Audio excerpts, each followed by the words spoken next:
Hi friends, ఎలా ఉన్నారు అందరూ?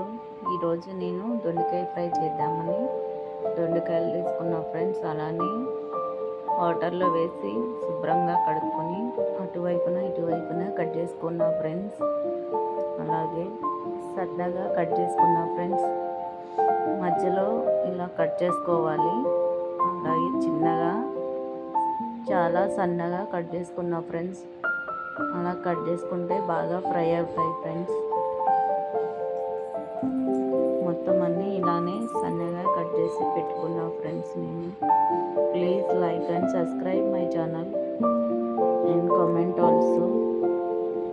నేను తాలింపు సరుకులు తీసుకున్నా ఫ్రెండ్స్. ఆవాలు, జీలకర్ర, పచ్చెనగపప్పు, వెల్లుల్లి రెబ్బలు, కరివేపాకు తీసుకున్నా ఫ్రెండ్స్. ఒక బాణాలి పెట్టుకొని దాంట్లో ఆయిల్ పోసుకున్న ఫ్రెండ్స్. 3 టేబుల్ స్పూన్స్ ఆయిల్ పోసుకొని ఆవాలు అలాగే జీలకర్ర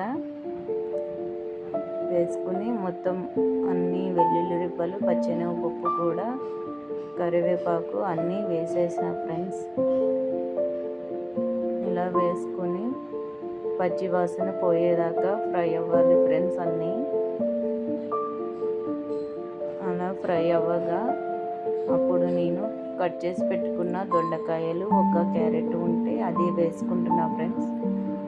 దొండకాయలు, క్యారెట్ కట్ చేసుకున్నా అవి కూడా వేసుకున్నా ఫ్రెండ్స్. తాలింపు సరుకులు ఫ్రై అవ్విన వెంటనే దొండకాయలు, క్యారెట్ వేసుకున్నా ఫ్రెండ్స్.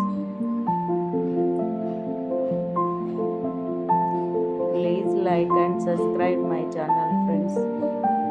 మొత్తం అన్ని ముక్కలు వేసుకున్నాక కొంచెం కలియ తిప్పి మూత పెట్టేసుకోవాలి ఫ్రెండ్స్.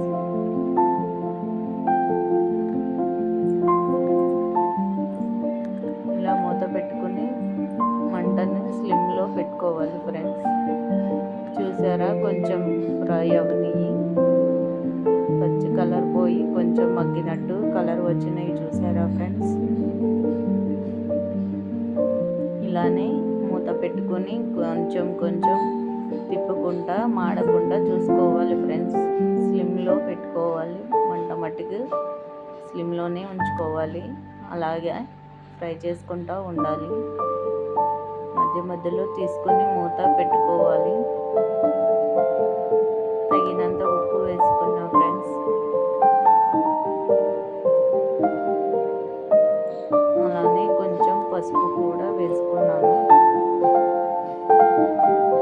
పసుపు, ఉప్పు వేసుకొని మొత్తం మిక్సింగ్ అయ్యేలాగా తిప్పుకోవాలి. తిప్పుకున్నాక మూత పెట్టేసుకొని కొంచెం సేపు మగ్గనివ్వాలి ఫ్రెండ్స్.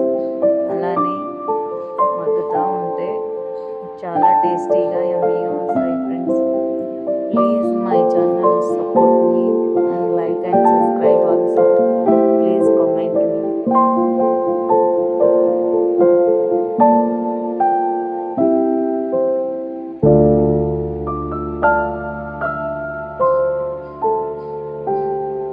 చూసారా ఫ్రెండ్స్, ఫ్రై ఎంత బాగా అవ్విందో. ఇలానే ఫ్రై చేసుకోవాలి, చాలా టేస్టీగా వస్తుంది. దానికి సరిపడగా కారం వేసుకొని ఒక 5 నిమిషాలు ఉంచి కట్టేయాలి ఫ్రెండ్స్. కారం పచ్చివాసన పోయేదాకా వేయించుకోవాలి ఫ్రెండ్స్. పచ్చివాసన పోయాక మొత్తం కట్టేసి ఇంకా రెడీ టు తినడానికి. ఓకేనా ఫ్రెండ్స్? ఈరోజు నేను అలా దొండకాయ ఫ్రై, పెసరపప్పు చారు చేశాను ఫ్రెండ్స్.